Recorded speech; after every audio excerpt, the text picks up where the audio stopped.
The shadow over the capital, a city held hostage by invisible killers. Imagine pumping gas on a crisp autumn morning, the world buzzing with everyday chaos, commuters honking, leaves rustling underfoot, when suddenly, a crack echoes like thunder, and life ends in an instant. No warning, no motive, no face to the terror. What if this nightmare wasn't a one-off horror, but a relentless siege that paralyzed an entire metropolis?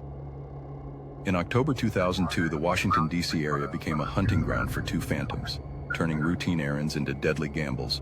This is the chilling saga of the D.C. sniper attacks, where John Allen Muhammad and his teenage accomplice Lee Boyd Malvo unleashed a wave of fear that gripped the nation. The unlikely duo, from mentorship to mayhem. It all started with an improbable bond forged in unlikely places. John Allen Muhammad, a 41-year-old Gulf War veteran and skilled marksman, had a life marked by turbulence, failed marriages, custody battles, and a simmering rage against the system. Born John Allen Williams, he converted to Islam and changed his name, but his demons ran deep. Enter Lee Boyd Malvo, a 17-year-old Jamaican immigrant abandoned by his parents, who Muhammad took under his wing like a surrogate son during a stint in Antigua. What began as a twisted father-figure relationship evolved into something far darker. Muhammad indoctrinated Malvo with extremist ideologies, training him in survival skills and sharpshooting, molding him into a compliant killer. Their path to infamy wasn't sudden. Investigators later linked the pair to earlier shootings across the U.S., including a fatal attack in Tacoma, Washington, and others in Alabama and Arizona. These were dress rehearsals, honing their method. Long-range shots from concealed positions, vanishing like ghosts. Muhammad's military precision met Malvo's youthful obedience, creating a lethal synergy. But why D.C.? Some speculate it was revenge against Muhammad's ex-wife who lived in the area, or a broader jihadist plot. Malvo's drawings in jail depicted Osama bin Laden as a hero. Whatever the spark, by fall 2002, they were ready to strike at the heart of the rampage. Bullets from the Blue October Sec 2002, the terror ignites in Wheaton, Maryland. James Martin, a 55-year-old program analyst, is crossing a grocery store parking lot when a single 223 caliber bullet rips through him, killing him instantly. No robbery, no argument, just cold execution. Hours later, in nearby Aspen Hill, James Sonny Buchanan is mowing a lawn at a car dealership.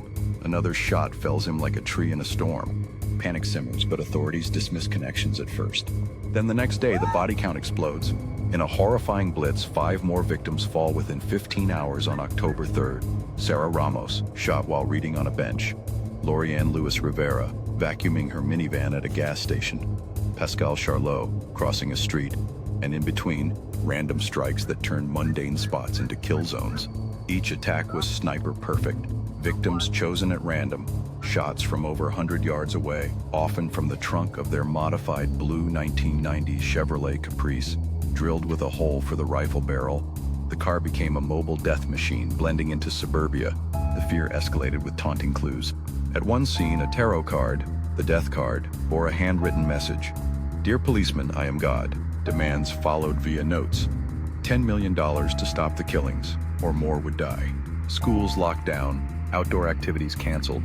People zigzagged while pumping gas, hiding behind cars like in a war zone. By October 14th, the toll hit 9 dead when Linda Franklin was gunned down outside a Home Depot in Falls Church, Virginia. A 13-year-old boy survived a shot to the chest outside his school, whispering to nurses, "It hurts." The sniper's randomness amplified the horror. Anyone, anywhere, anytime. If tales of real-life predators like this keep you on the edge of your seat, you might want to hit subscribe on my YouTube channel for more gripping investigations into the darkest corners of history. The manhunt, clues, dead ends, and desperation as the body count climbed to 10 dead and 3 wounded by October 22nd. A massive task force, over 1,000 agents from the FBI, ATF, and local police, raced against the invisible enemy. Profiles painted the sniper as a lone white male in a white van, leading to countless false leads and traffic stops that clogged highways. But breakthroughs came from unlikely sources. A tip from a priest about Muhammad's rants, ballistic matches to earlier crimes, and a boastful call from the snipers themselves to a hotline, referencing an unsolved murder in Montgomery, Alabama. Malvo's fingerprints from that Alabama scene cracked the case wide open. Muhammad's name surfaced, linked to the Caprice registered in his name. broadcasts described the vehicle, turning the public into eyes everywhere. On October 24th, a trucker at a Maryland rest stop spotted the car and called it in. SWAT team swarmed, finding Muhammad and Malvo asleep inside, the rifle hidden in the back. No shootout, just a quiet end to 3 weeks of hell. Inside the car, maps marked with skulls, walkie-talkies for coordination, and a laptop with jihadist writings. The Reckoning. Trials, revelations, and lingering shadows. The trials were as dramatic as the crimes. Muhammad, defiant and representing himself at times, was convicted in Virginia and sentenced to death for the murder of Dean Myers at a gas station. Executed by lethal injection in 2009, his last words were silence to Malvo. Tried as a juvenile in some counts, but as an adult in others, confessed to being the triggerman in many shootings, influenced by Muhammad's brainwashing. He drew chilling sketches in court, including one of the White House in crosshairs. Sentenced to multiple life terms without parole, Malvo later expressed remorse, testifying against Muhammad. In 2017, a court ruled his life sentences unconstitutional due to his age, leading to resentencing hearings that continue to stir debate. 5. But the scars run deep. Survivors like the schoolboy who was shot carry physical and emotional wounds. Communities still whisper about that autumn of dread. Was it terrorism, extortion, pure madness? Documents revealed plans for even deadlier phases, including bombings at schools, and yet the story doesn't end here. Echoes of the DC snipers ripple into today's headlines, from mass shootings to radicalization online.